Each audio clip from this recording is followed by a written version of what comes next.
Jehanabad jail पर अचानक हजारों हथियारबंद अटैक करते हैं और उसमें बंद 658 अपराधियों को भगा देते हैं। यह सब कुछ होता है पुलिस की नाक के नीचे से। और अगर कोई पुलिस वाला इस बात का विरोध करता है या उन्हें रोकने की कोशिश करता है तो उसे वही गोली मार दी जाती है। और यह पूरा षड्यंत्र रचा जाता है सिर्फ और सिर्फ एक अपराधी को बचाने के लिए।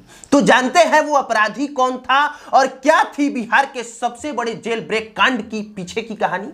तो आज की वीडियो में हम आपको यही बताएंगे। लेकिन उससे पहले यह कि अचानक यह कहानी क्यों, क्योंकि सोनी लाइव पर एक वेब सीरीज आई है जिसका नाम है Jehanabad of love and war. और जब मैं इस वेब सीरीज को देख रहा था तो देखते देखते कब 10 घंटे बीत गए पता ही नहीं चला। लेकिन फिर आखिरी में पता चला कि मैं जो वेब सीरीज देख के खुश हो रहा था दरअसल वो बिहार के एक जिले की सच्चाई है। और जब मैंने इस पे थोड़ी सी खोजबीन की तो पता चला कि ये वो सच है जिसे आप सबको बताया जाना चाहिए। नई पीढ़ी को इस बात से अवगत करा देना चाहिए कि एक दौर वो भी था जब अपराधी खुद ही अपनी साथी को बचाने के लिए जेल पर अटैक कर देते थे, उसे भगा के लेके चले जाते थे और कोई उनका कुछ उखाड़ नहीं पाता था। तो क्या थी बिहार के सबसे बड़े जेल ब्रेक कांड की कहानी और इस वेब सीरीज का सच, दोनों आप सबको जानना चाहिए। वैसे यह कहानी बहुत पुरानी भी नहीं है। सन 2005 की ही बात है जब पूरे बिहार में जातीय संघर्ष चरम सीमा पर था। नक्सली और माओवादी चाहते थे कि जो जमींदारों की जमीन है वो जमीन सब में बराबर बराबर बांट दिया जाए और उसके लिए उन्होंने अपनी एक सेना तैयार कर दी थी। और पिछड़ी जाति के लड़कों में अगड़ी जाति के खिलाफ वो जहर बोते थे, ये बात बताते थे कि उन लोगों ने हमारा शोषण किया है और हमें हमारा हक मिलना चाहिए। इसके लिए वो लड़कों को अपने सेना में भर्ती कराते थे, उनके हाथों में हथियार पकड़ा दिया करते थे।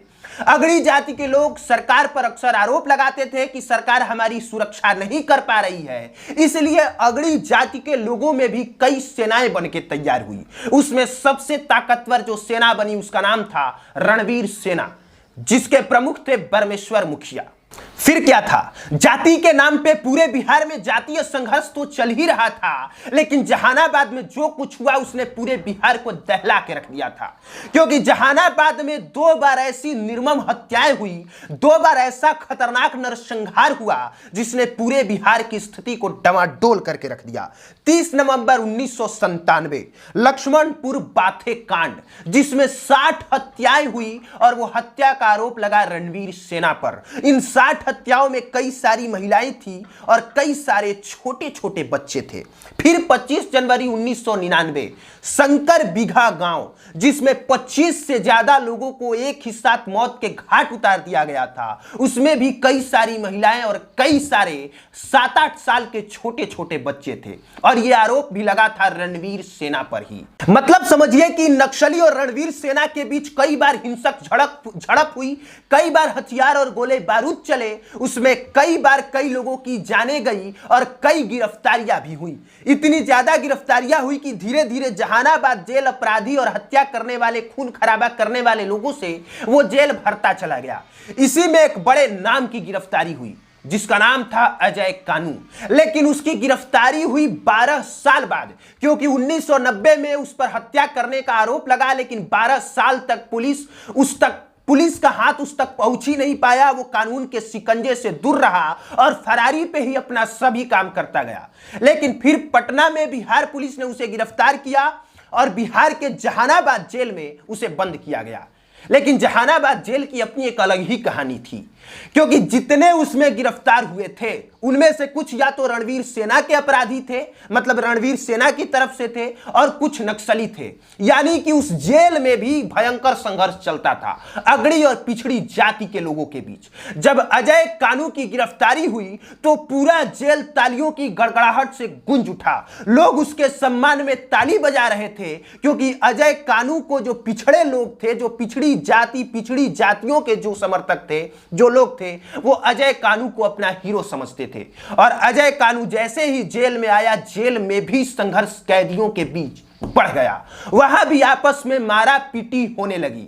उधर अजय कानू के जो नक्सली समर्थक थे वो ये पूरा प्लान बना रहे थे कि किस तरह से अजय कानू को उस जेल से रिहा कराया जाए। तारीख थी 13 नवंबर 2005, जब पूरे बिहार में विधानसभा का चुनाव हो रहा था। 3 चरण का मतदान पूरा हो चुका था।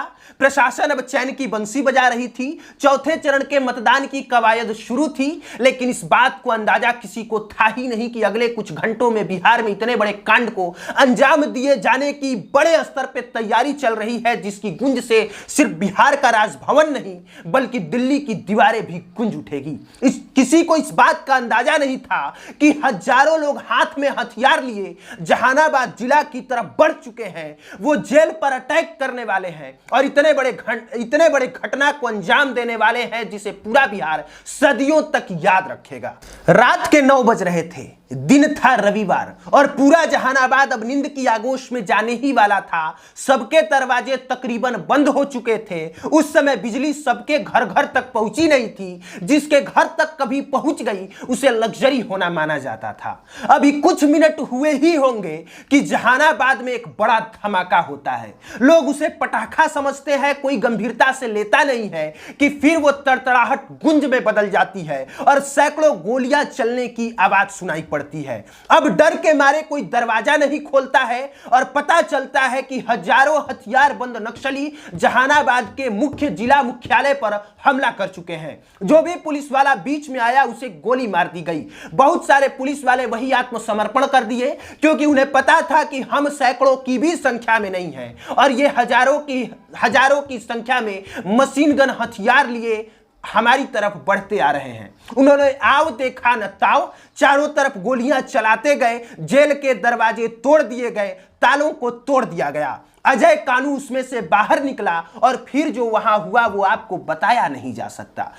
जिला प्रशासन के अनुसार 658 अपराधी उसमें कैद थे, लेकिन 300-400 से ज्यादा अपराधी फरार हो गए।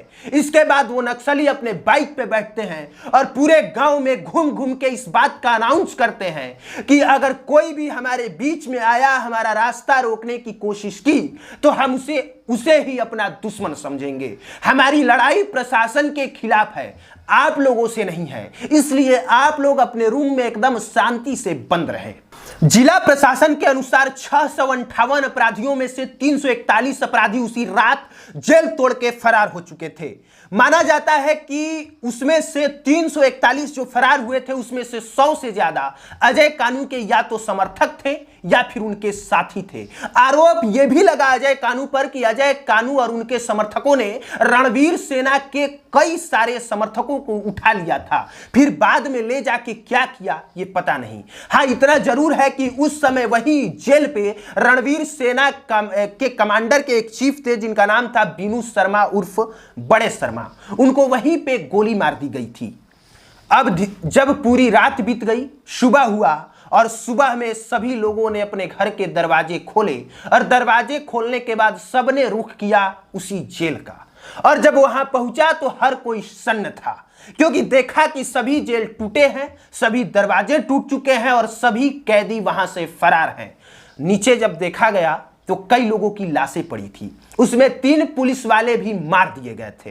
तो यह थी बिहार के सबसे बड़े जेल ब्रेक कांड की सबसे बड़ी कहानी। लेकिन अभी कहानी खत्म नहीं हुई है, क्योंकि जो अभी विधानसभा का चुनाव हो रहा था, 3 चरण का चुनाव हो चुका था, चौथे चरण का मतदान बाकी था। जहानाबाद की स्थिति इतनी खराब थी, इस बार जनता नहीं पुलिस डर के साए में इस कदर थी कि वो चुनाव करा पाना संभव नहीं था।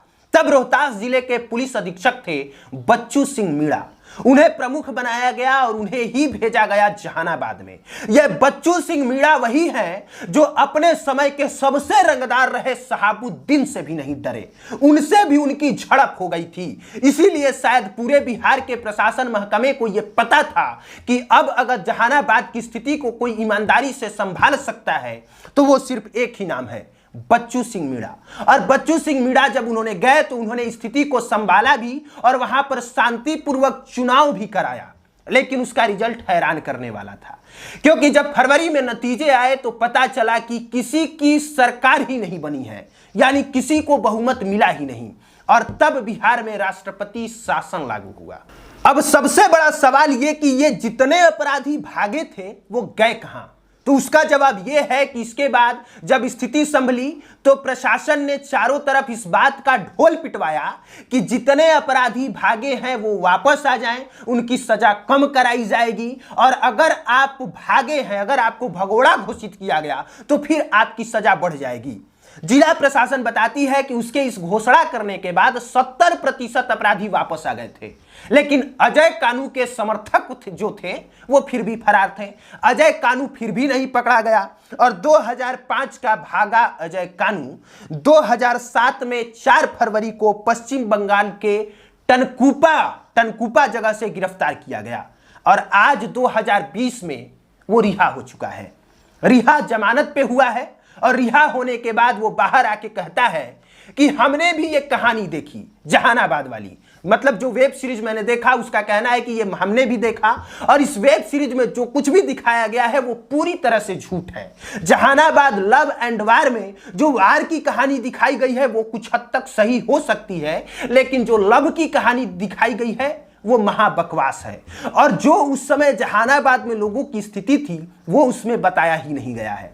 सब मिला जुला के ये कि इस वेब सीरीज में जो भी दिखाया गया है सिर्फ जेल ब्रेक कांड वाला हिस्सा ही सच है, बाकी वो वाला हिस्सा नहीं जिसमें ये जेल में लोग घुसते हैं और घुसने के बाद सभी अजय कानू अपने समर्थकों को अलग कर देता है और बाकी लोगों पे गोलियां चला देता है, वो वाला हिस्सा शायद सच नहीं है। बाकी ऐसी बहुत सारे ऐसे हिस्से हैं जो सच नहीं है। कहानी को इंटरेस्टेड बनाने के लिए इस तरह से किया गया है। बाकी इतना जरूर है कि बिहार में कभी जहानाबाद जिले में, जहानाबाद के जेल में सबसे बड़े जेल ब्रेक कांड को अंजाम दिया गया था।